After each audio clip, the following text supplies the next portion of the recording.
again, everybody. This is Dr. J Thill from Loomis Life Care. We're continuing our series of the spinal segment by starting with the cervical spine. The cervical spine is the neck. It's the 7 vertebrae of the neck. And today we're going to start at number 1. So C1, the first cervical vertebra, is way up here, just underneath the base of the skull, the occiput. And it's called the atlas. You might be able to think of how Charles Atlas held the world above his head and on his shoulders. So here is a real atlas, and as you can see, it's actually a ring, and through this ring travels all the information through the spinal cord from brain to rest of the body. Back in the early days of chiropractic, the early chiropractors only adjusted number 1 and number 2 vertebrae of the neck, not the rest of the spine, understanding that there are more nervous tissue and more nerve impulses from the brain traveling through this area of the brainstem and spinal cord than any other area of the spine. And so that's why they adjusted that area. They'd find misalignments and correct them. So how does it get misaligned? A couple of different ways. In fact, many, many different ways. How about birth?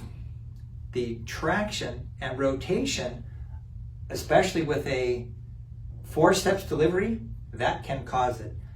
Bonks to the head. How many times does a child try to start to walk and fall and maybe bonk their head, coming up underneath a table?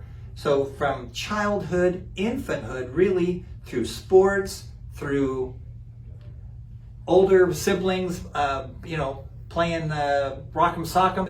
Also, how about a poor sleeping position?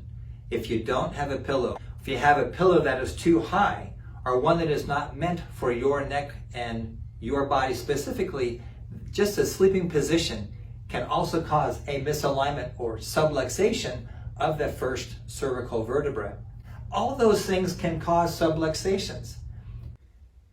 So the atlas can only subluxate or become misaligned in a couple of different directions. One is sideways.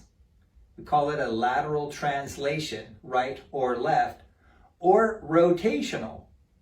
So right posterior or left posterior, certainly the right can come forward, left can come forward. So it's a rotational component as well. If the atlas goes forward or back with relationship to the occiput or the one below, C2, that can be a problem neurologically. And we'll talk about that later. Well, what might we find are symptoms of a misalignment of the first cervical vertebra? There can be many. There can be neurological complications. Did you know that the origin of breathing starts in the brainstem, up around the first vertebra?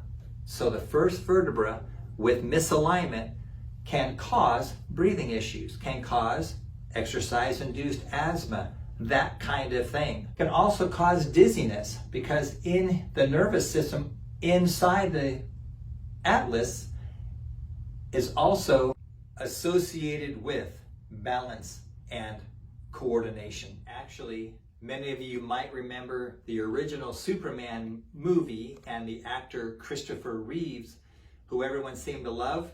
He was in a serious accident, I guess it was horseback riding, hit his head, fractured the first vertebra. And we know that he was paralyzed from the neck down.